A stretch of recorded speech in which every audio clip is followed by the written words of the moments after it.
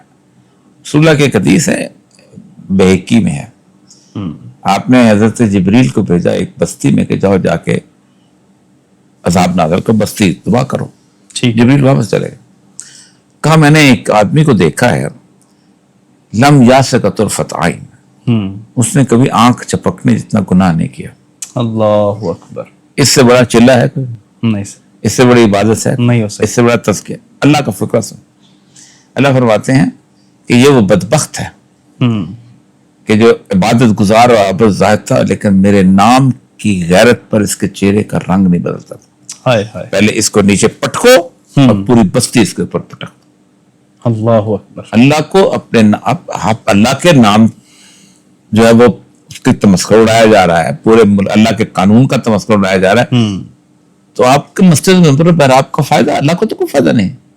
جو اللہ کے لیے کھڑا نہیں ہوتا اللہ کو اس کو کوئی فائدہ نہیں. کوئی فائدہ نہیں. اللہ نے اس لیے بھیجا کہ وہ اقبال کہتا ہے نا کہ ملا کو جو مسجد میں سجدے کی اجازت نادان یہ سمجھتا ہے کہ اسلام ہے عادت, یہ تو اجازت آپ کو دینے کو آزاد دفعہ تیار. آپ تسبیح پڑھے, نماز پڑھے, چلے کاٹیں, وہ کہتے ہیں ٹھیک ہے, ہمیں نہ چھیڑیں, ہمیں نہ چھیڑیں. جی بس بالکل صحیح ہے. سر بہت شکریہ, آپ نے وقت دیا نوجوانوں کے لیے. آج کے دور میں چونکہ سوشل میڈیا کا دور ہے, اس کے استعمال کے حوالہ سے کوئی نوجوانوں کے لیے خاص پیغام؟ دیکھیے, ہر دور میں فتنے ہوتے ہیں. آج کے دور کا ہتھیار بھی سوشل میڈیا ہے, ٹھیک ہے, اور آج کے دور کا فتنہ بھی سوشل میڈیا. ٹھیک ہے.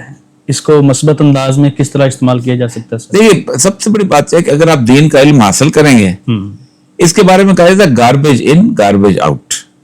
جو ڈالو گے وہی باہر نکلے گا. بالکل صحیح. ادھر سے گندگی ڈالو گے ادھر سے گندگی نکلے گی. یہ اپنی طرف سے بنانے والی مشین نہیں ہے. آپ اپنے علم کو دین کے علم کے حساب سے دنیا کے اندر جو سازشوں کے حساب سے کریں گے تو آگے بڑھے گے. یہ نہیں ہو سکتا کہ میں تو علم حاصل نہیں کروں اور دوسرے کا علم جب میرے بچے تباہ کرتا رہے تو ہم کہیں گے جی وہ بڑا ہو گیا. جن لوگوں نے بھی اپنے اقدار کو, روایات کو, مذہب کو تحفظ دیا ہے, وہ اپنے علم کے اندر باقاعدہ راسخون فی العلم جسے کہتے ہیں, یہ بہت ضروری چیز ہے. باقی تلوار تھی, تلوار مدینے میں بھی لوگوں کے پاس تھی اور مکے والوں کے پاس بھی تھی. بدر میں بھی وہی تلواریں تھیں. آج میڈیا ہے آپ کا ہتھیار. سب ایک رسول اکرم صلی اللہ علیہ وسلم کی حدیث ہے کہ ایک فتنہ ہے جو عرب کے ہر گھر میں داخل ہوگا, ٹھیک ہے, جس میں قاتل اور مقتول دونوں جہنم میں جائیں گے. اس میں زبان, تلوار سے زیادہ زبان جو ہے وہ خطرناک. یہ وہ چیز ہے. بالکل صحیح. اچھا سر, آپ, یہ آخری سوال ہے, آپ اکثر جو آپ سے سنا گیا, آپ پاکستان کے بارے میں کہتے ہیں پاکستان ایک عظیم مقصد کے لیے بنایا گیا. آپ کیا سمجھتے ہیں, ہم اس مقصد میں کامیاب ہیں یا ہمیں کامیابی کے لیے کیا کرنا ہوگا؟ بالکل کامیاب نہیں رہے. اچھا, تباہ برباد کر دیا. دنیا پوری کا ہر ملک 199 یا 200 ملک ہیں, اپنے رنگ, نسل, زبان, علاقے کی بنیاد پہ بنے. ہم نے اللہ کے نام پہ بنایا تھا. ایسا ہی ہے. باقی سارے گھر ہیں, ہمارا مسجد, ہم نے مسجد میں گن ڈالا. ہمارا اب کاؤنٹ ڈاؤن شروع ہو گیا ہے, ہمیں سزا ملنی ہے. اگر تو اللہ نے اس کو کام میں لینا ہے, اس ملک کو, یہ ایک آزمائش تھی ہمارے پاس. 70 سال میں ہم ناکام ہو چکے ہوئے. اللہ اکبر. اب اللہ جب چاہے گا وہ ہم سے چھین لے. یہ کون, ہم کو مقدس لوگ تو رہے ہیں, ہم کو بہت بڑے لوگ تو رہے ہیں. یہ اللہ اپنی علامتیں پیدا کرتا ہے, نشان. مجھے کسی نے کہا یہ اشفاق صاحب کہتے ہیں کہ صالح علیہ السلام کی اونٹنی. میں نے کہا بالکل, لیکن ہم نے صالح علیہ السلام کی اونٹنی کو ذبح کر دیا نا, اب تو عذاب کے لیے تیار ہو جائے. کدھر صالح علیہ السلام کی اونٹنی ہے ملک؟ صرف صالح علیہ السلام کی اونٹنی اس لیے کہ پاکستان نام ہے اس کا؟ نہ, ہم نے ذبح کیا. ہم سب تاریخ, اسلامی تاریخ کے سب سے بڑے مجرم. اللہ نے ہم کو بدترین غلامی سے نجات دی. اللہ نے ہم کو اسلام, ہم نے بدر پیدا کیا تھا 1400 سال کے بعد. یعنی آپ سوچیں کہ ہم نے کہا تھا میں محمد حسین چیمہ, یہ زندہ استیمہ, ہم بنگڑا ایک طرح کا ڈالتے ہیں, سواگ ایک طرح کا کرتے ہیں, ہیر ایک طرح کا کرتے ہیں. میرے بھائی نہیں ہے کیونکہ لا الہ الا اللہ محمد رسول اللہ نہیں پڑھتے. یہی بدر میں ہوا تھا. بالکل آپ دیکھیں, عباس ابن عبد المطلب ایک طرف ہیں اور حمزہ ابن عبد المطلب دوسری طرف ہیں, علی ابن ابی طالب ایک طرف ہیں, عقیل ابن ابی طالب دوسری طرف. حضرت عبادہ ابن جرح ایک سر پکڑ کے لائے, رسول اللہ نے پوچھا کس کا سر ہے؟ ہمارا یا رسول اللہ میرا باپ تھا, سامنے آ گیا کاٹ کے لے. کیا بات. ہم نے اس بدر کو تباہ کیا ہے. ہاں ہاں ہم بہت بڑے مجرم ہیں، بحیثیت پاکستانی بہت بڑے مجرم ہیں. اگر ہم نے آج بھی اپنے آپ کو ٹھیک نہ کیا تو پھر یوں سمجھو کہ کبھی تمہاری داستان تک بھی نہ ہوگی داستانوں میں. سر آپ نے بات کی کہ ہمیں سزا ملے گی، کیا یہ سزا پا کے کوئی بہتری آنے کی امید رکھنی چاہیے؟ یہ تو اللہ کو پتہ ہے. بالکل صحیح ہے. لیکن ٹائم سزا کا آ چکا، ٹائم سزا اور سزا کی حدیث کے اندر بھی ذکر ہے. آپ نے فرمایا خراب السند من الہند و خراب الہند من السین. ایک قدور کی حدیث ہے، بیضاء الخراب فی الارض، دنیا میں خرابی پیدا ہوگی، بالکل حتی تخرب المصر، سب سے پہلے مصر میں ہوگی. ہمارے بارے میں کہا یہ جو اٹک سے نیچے علاقہ ہے سندھ ہے، فرمایا یہاں تباہی کرے گا انڈیا، وہ خراب الہند من السین، اور انڈیا کو تباہ کرے گا چین. یہ 1400 سال پہلے نبی کے وسلم کہتے ہیں. ابھی سوچا تھا کہ صرف ہماری انڈیا سے لڑائی ہوگی یا انڈیا سے چین سے لڑائی ہوگی. تو آپ صلی اللہ علیہ وسلم کے جو علم تھا، جو آپ نے مستقبل کے اندر اللہ تعالیٰ نے آپ کو عطا کیا ہوا تھا، اس سے اندازہ ہو گیا تھا کہ ہم اس قابل نہیں ہیں، خطہ ہمیں مل جائے گا، کیونکہ ہمارے ہاں اقبال پیدا ہو گیا تھا جس نے اس کو روح پھونکی تھی. اس اقبال کی علمی بصیرت کے صدقے ہمیں خطہ مل گیا تھا.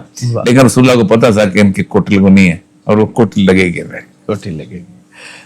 سر بہت شکریہ.